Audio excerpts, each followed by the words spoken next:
Are you on that path towards becoming a giver or an impact maker?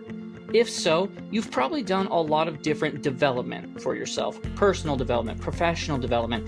You're trying to find those ways that you can up-level yourself. Well, we like to help people focus on the gifts, the skills, the talents that they have, and help evolve them into becoming a superpower that you're able to then utilize and find the right sphere of influence, the people you can influence and impact the most with that superpower and deliver value to them.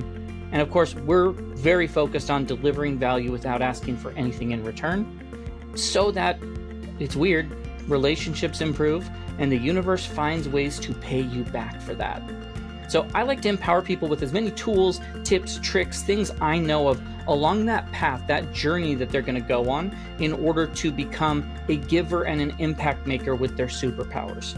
One of the ones I think is very underutilized is the use of a mentor. Now, mentors are so important, and too many of us don't have them. I know I've looked throughout my life, and as I looked at times where I did some of the biggest growth, it was because I had a mentor or a role model that I was going after, someone I was chasing, that I was using as a model or an example.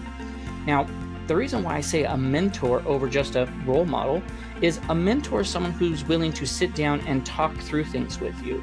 They're willing to give you feedback. They're willing to be candid with you as you start to work on those skills, those gifts, those powers. So the thing you want them to help you look for is, what are maybe some of the patterns and things that I could be doing or improving that are going to help me to up-level these gifts and skills to becoming superpowers? Now, along the way, people tend to struggle to find mentors for one of two reasons. Number one, they don't know who, or number two, they're scared. They're scared to ask the person. So if you don't know who, sit down. Make a list of the things you're trying to work on and identify who are the people in your life who exhibit those skills. Who are the people that you look up to who have those particular gifts, skills, talents? And go to them and ask them. Now, that comes to number two, which is fear of asking people. And I will tell you that mentors, it is ingrained in them that they are wanting to help. They themselves are likely already givers or impact makers, and they are trying to give back. They are trying to help up-level people, and they want to up-level you.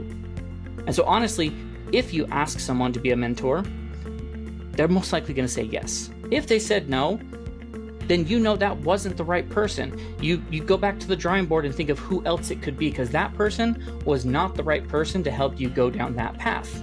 If you find yourself in that scenario where you have asked someone and maybe someone said no, or they're hesitant, then go back to that drawing board. Make those lists of who it could be, and then be able to go back and ask someone else. Now, the big thing is you want to make sure that you give them, the permission slip to be as candid as possible. When I'm looking for a mentor, I want someone who can build me up, who can give me ideas, who can motivate me, but also isn't afraid to call me out on things. I don't need a yes man mentor. I need a mentor who is willing to sit down and look for the ways that they can give me feedback and identify how I've incorporated the feedback or the coaching that they're giving me into what I'm doing. I was blessed to have a mentor like that when I was in a corporate environment. I was a new manager, and as a new manager, he essentially just stepped in and kind of took me under his wing. I didn't ask him, he just kind of took on that role for me automatically. And I knew I could go to him when I was struggling with what to say to a specific employee, or if I wanted to find ways to motivate my team and how they could improve or what they needed to work on. I knew I could go to him and he could help me to develop this leadership skill. Management's one thing, leadership, totally different thing. And leadership gifts and skills can be developed into superpowers. And this guy had it as a superpower.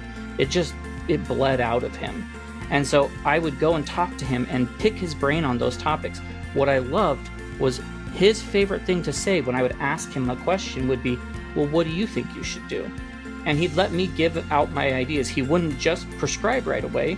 He'd let me say what I'm thinking and then start to help me pick it apart in what we should do moving forward. Mentors come in all shapes and sizes. They can be in a corporate, a business, a whatever realm, a professional world, but they can also be in a personal aspect. I have people in my personal life that I turn to when I am looking for those sorts of motivations, when I'm looking to pick through a conversation, pick through thoughts, pick through what I'm working on, and I take their feedback and I find the way to create actionable steps behind it that I can then go and implement. So if you're on this path, of becoming a giver and an impact maker, and you want to be able to develop all that skill and gifts and talents and make them superpowers, one of the best tools you can utilize is a mentor. I challenge you, go find it. Go find that person, whoever it is. Make the list of the people and go start to talk to individuals who could be mentors to you. I promise they're going to give you amazing feedback, things you hadn't even thought of, that you're going to be able to go and incorporate, and it will just help you develop and upgrade faster. Hopefully you found this content valuable. If so, like and follow, share all those things so that you get more of them from me. Outside of that, I hope you have a great rest of your day.